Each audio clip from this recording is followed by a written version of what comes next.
Hello students, आज हमें करनी है गणित की कार्यपत्रक संख्या 12 यानी वर्कशीट नंबर 12 और आज डेट है 5 नवंबर 2020।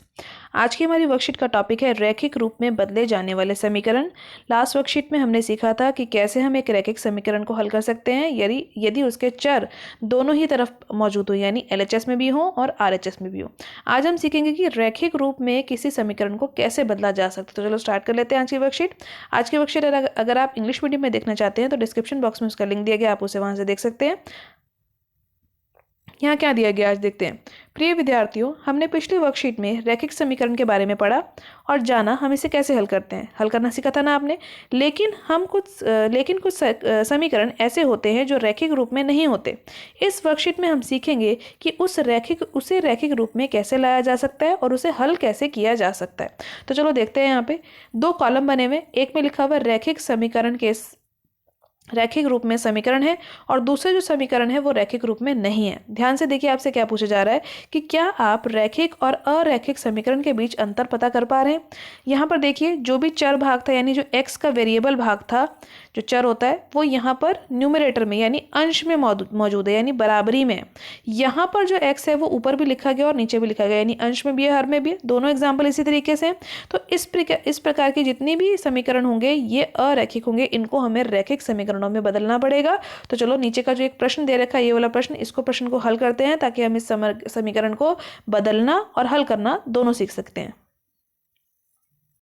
प्रश्न नंबर 1 में देखिए क्या बोला गया है। एक समीकरण दिया गया है x जमा 7 बटा x जमा 2 तीन बटा 4 के बराबर है। इस समीकरण को हमें हल करना है। तो जब भी इस प्रकार का बटा में समीकरण दे रखा होगा जहां पर जमा या घटा ऊपर भी हो रही है और नीचे भी हो रही है, तो हम क्या करेंगे, इस तरीके से वज्र गुणा कर लेंगे। वज्र गुणा का मतलब क्रॉस मल्टीप्लीकेशन कर लेंगे। x जमा 7 की गुणा हो जाएगी नीचे बैठे हुए 4 से, और इस x जमा 2 की गुणा हो जाएगी ऊपर बैठे हुए 3 से। देखिए यहाँ पे गुणा लिखा हुआ ना, ब्रैकेट डालना नहीं भूलेंगे आप। इसके बाद गुणा कैसे होती है, 4 की गुणा x से होगी पहले, फिर 4 की गुणा 7 से होगी। इसी प्रकार 3 की गुणा x से होगी, फिर 3 की गुणा 2 से होगी। तो 4 की गुणा जब x से होगी तो ये हो जाएगा 4x। 4 की गुणा जब 7 से हो जाएगी तो ये हो जाएगा 28। 3 की गुणा जब x से होगी तो ये होगा 3x, और 3 की गुणा जब 2 से हो जाएगी ये हो जाएगा 6x। अब इसके बाद तो प्रश्न बहुत आसान है। आपने लास्ट वर्कशीट में यही तो सीखा था कि अगर दोनों तरफ चर मौजूद है, यानी इधर भी x है और इधर भी x है, तो आप इसको कैसे हल करेंगे। हमें चरों को एक तरफ इकट्ठा करना पड़ेगा, यानी इस 3x को इधर आना पड़ेगा 4x के पास, और 28 को इधर जाना पड़ेगा 6 के पास। तो 4x माइनस 3x बन जाएगा और 6 माइनस 28 हो जाएगा। आपको याद रखना है, जमा किस में बदल जाती है, घटा में। जब भी एक जगह से दूसरी जगह पर यानी एलएचएस से आरएचएस पे जब ये पक्ष बदलती है तो इसका चिन्ह भी बदल जाते हैं अंकों के। घटा किस में बदलती है, जमा में। गुणा किस में बदलती है, भाग में। और भाग जब हो तो वो किस में बदलती है, गुणा में। तो यहाँ पर 4 में से 3 गया तो कितना आता है, 1x बचेगा। 6 माइनस 28 तो होगी तो घटाई होगी, एक घटा का निशान होता है तो घटाई होती है। 28 में से 6 जाएंगे तो बचेगा 22, लेकिन बड़ी संख्या कौन सी थी, 28, और 28 के सामने कौन सा चिन्ह है, माइनस का। तो हमारा उत्तर आ जाएगा x का मान 22। अब इसके जो उत्तर आया उसकी हम जांच भी कर सकते हैं कि हमारा उत्तर सही आया या नहीं। हमारे पास जो ये समीकरण दे रखा था, इस समीकरण में हम एलएचएस में x का मान डालेंगे और उस मान को डालकर यदि हमारा उत्तर 3/4 अपने आप आ जाता है जो कि आरएचएस है, तो हमारा जो x का मान है वो बिल्कुल सही आया। तो चलो डाल देते हैं। x की जगह पर मैंने लिख दिया -22 जमा 7, नीचे भी मैंने लिख दिया -22 जमा 2। तो जब आप हल करेंगे तो ये हो जाएगा -15/20, माइनस से माइनस कट जाएगा, और 15/20 दोनों 5 के पहाड़े में आते हैं। 5 के पहाड़े में 15 कहाँ आता है, 3 पे, और 20 कहाँ आता है, 4 पे। तो ये अपने आप आ गया ना 3/4। यही हमारा आरएचएस था। तो इस प्रकार हमने जान लिया कि हमने जो x का मान निकाला है वो बिल्कुल सही निकाला है। इसके बाद हम स्टार्ट करते हैं प्रश्न नंबर 2। प्रश्न नंबर 2 में देखिए क्या बोला गया है कि एक संख्या जिसका 7वां भाग उनके 8वें भाग से एक अधिक हो तो संख्या ज्ञात कीजिए। आपसे बोला गया है कि एक संख्या ऐसी है जिसका 7वां भाग कर दें तो वो उसके अपने ही 8वें भाग से एक अधिक होगी, तो संख्या ज्ञात करनी है। तो जो संख्या हमें दे ही नहीं रखी, सबसे पहले तो उसे हमें मानना पड़ेगा कि वह संख्या क्या है, x है। अब उस संख्या का 7वां भाग का क्या मतलब है, उस संख्या के नीचे 7 लिख देंगे यानी x/7।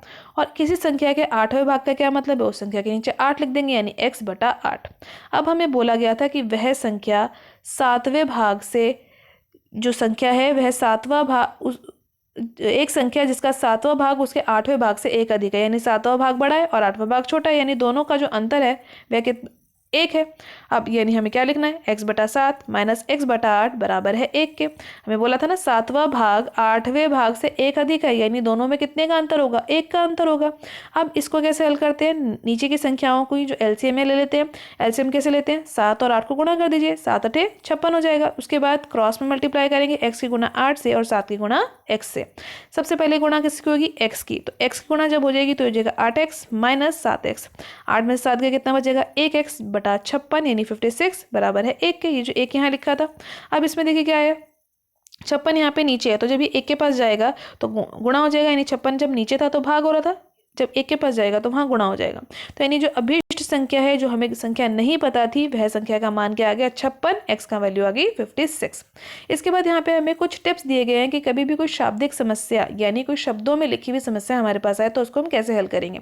शाब्दिक समस्या को 2 से 3 बार हिस्सों में पढ़ना चाहिए। जैसे अभी मैंने आपको बताया ना, हिस्सों में पढ़ने का मतलब थोड़ा थोड़ा करके उसको पढ़िए, समझिए और फिर उसको हल कीजिए। इसके बाद जिसे ज्ञात करना है उसको x या अन्य चर के रूप में लिख लेना चाहिए। तो यही हमने करा था, जिसे हमने ज्ञात करना था, यानी जिस संख्या को हमने ज्ञात करना था उसको हमने x मान लिया था। अब अगला चरण क्या है, उनके बीच में संबंधों को चरणबद्ध तरीके से लिखना, यानी जिस प्रकार हमने ये समीकरण बनाने की कोशिश करी थी, यही है वह पद, यही है ये स्टेप। अगला है अंत में समीकरण को हल करना। तो जब हमें समीकरण मिल गया तो हमने समीकरण हल कर लिया। तो यही 4 स्टेप आप हर शाब्दिक समस्या को हल करने के लिए फॉलो करेंगे। इसके बाद हम कर लेते हैं आओ करो या आओ अभ्यास करो वाले जो प्रश्न नीचे दिए गए हैं। प्रश्न नंबर 1 में देखिए आपसे क्या कहा गया है, 2x जमा 3 बटा 4x माइनस 5 बराबर है 3 बटा 7 के। आपको x के मान के लिए इसको हल करना है। तो अभी आपने सीखा था जब भी इस तरीके से बटा में संख्याएं लिखी गई होंगी तो हमें क्या करना होगा, गुणा करना होगा। और गुणा कैसी होगी, वज्र गुणा, यानी क्रॉस में मल्टीप्लीकेशन, यानी 7 जो होगा इस ऊपर वाले पूरे ब्रैकेट से गुणा होगा और 3 जो है इस 4x माइनस पूरे 5 से गुणा होगा। अब एक एक करके गुणा करते हैं, 7 की गुणा 2x से करेंगे, फिर 7 की गुणा 3 से करेंगे, इसी तरीके से 3 की गुणा 4x से करेंगे और 3 की गुणा माइनस 5 से करेंगे। तो 7 दूनी 14x हो जाएगा, 7 तिया 21, 7 3 चौक 12 और 3 पंजे 15। इस प्रकार समीकरण आ जाएगा। अब x के मान को एक तरफ इकट्ठा कर लेंगे, यानी 12x आ जाएगा इस 14 के पास और 21 चला जाएगा इस 15 के पास। तो 14 में से 12 घटाएंगे क्योंकि जमा हो रहा था ना 12, तो जब ये 14 के पास आएगा तो घटा हो जाएगा और ये जमा का 21 15 के पास जाके घटा का 21 हो जाएगा। तो हमारे पास आ जाएगा 2x बराबर है माइनस 36 के। माइनस में क्यों आया, क्योंकि बड़ी संख्या थी घटा की और 2 घटा की संख्या होती है तो जमा होता है। तो 15 और 21 को जोड़ के लिख दिया 36 और निशान किसका आ गया, माइनस का। अब ये 2 और x आपस में गुणा हो रहे हैं तो 2 नीचे आ जाएगा, 36 बटा 2 हो जाएगा, माइनस 36 बटा 2। 36 की भाग 2 से कर देंगे, यानी 36 का आधा कर देंगे तो आ जाएगा 18 और माइनस का चिन्ह साथ में लगा देंगे तो हमारा x का उत्तर आ जाएगा माइनस 18। इसके बाद पहले भाग का दूसरा प्रश्न देखिए कैसे करेंगे। दूसरे भाग में हमें कहा गया है कि 5x माइनस 4 बटा 3x जमा 7 बराबर है 1 बटा 2 के। अब फिर से जब ये बटा में होता है तो क्या करना पड़ता है, वज्र गुणा, यानी क्रॉस में मल्टीप्लिकेशन। तो चलो कर लेते हैं। 2 की गुणा किससे होगी, इस पूरे ब्रैकेट से, यानी 2 की गुणा होगी 5x माइनस 4 से और 1 की गुणा होगी 3x जमा 1 से। 1 से जब भी किसी संख्या की गुणा की जाती है तो वही संख्या वापस आ जाती है। तो इसलिए देखो 3x जमा 7x पे कोई प्रभाव नहीं पड़ा, कोई असर नहीं हुआ, वही का वही वापस आ गया। लेकिन यहाँ पर गुणा करनी पड़ेगी। 2 की गुणा जब 5 से करेंगे और 2 की गुणा जब 4 से करेंगे तो क्या उत्तर आ जाएगा, 10x माइनस 8, क्योंकि यहाँ बीच में माइनस था ना तो यहाँ माइनस आ गया। अब x वाली संख्या को एक तरफ इकट्ठा कर लीजिए, यानी 3x को 10 के पास ले जाइए और 8 को ले जाइए 7 के पास। तो क्या बन जाएगा, 10 minus 3x, 10x minus 3x, क्योंकि 3x जमा हो रहा था और यहाँ पर ये माइनस 8 था, 7 के पास जाके जुड़ जाएगा। तो 7 और 8 हो गए 15 और 10 में से 3 गया तो आ गया 7। अब ये 7 और x आपस में क्या हो रहे हैं, गुणा हो रहे हैं, बीच में कोई चिन्ह नहीं है। तो 7 15 के पास जब जाएगा तो वो बटा में लिखा जाएगा, यानी भाग में। तो हमारा x का उत्तर आ जाएगा 15 बटा 7। इसके बाद करते हैं हम प्रश्न 1 का तीसरा भाग। तीसरे भाग में देखिए बेटा क्या बोला गया, y बटा y जमा 3 बराबर है 7 बटा 8 के। अब यहाँ पर भी क्या करेंगे, क्रॉस में गुना, यानी वज्र की गुना। 8 की गुना करेंगे y से तो क्या हो जाएगा 8y और 7 की गुना करेंगे इस पूरे ब्रैकेट से, यानी y जमा 3 से।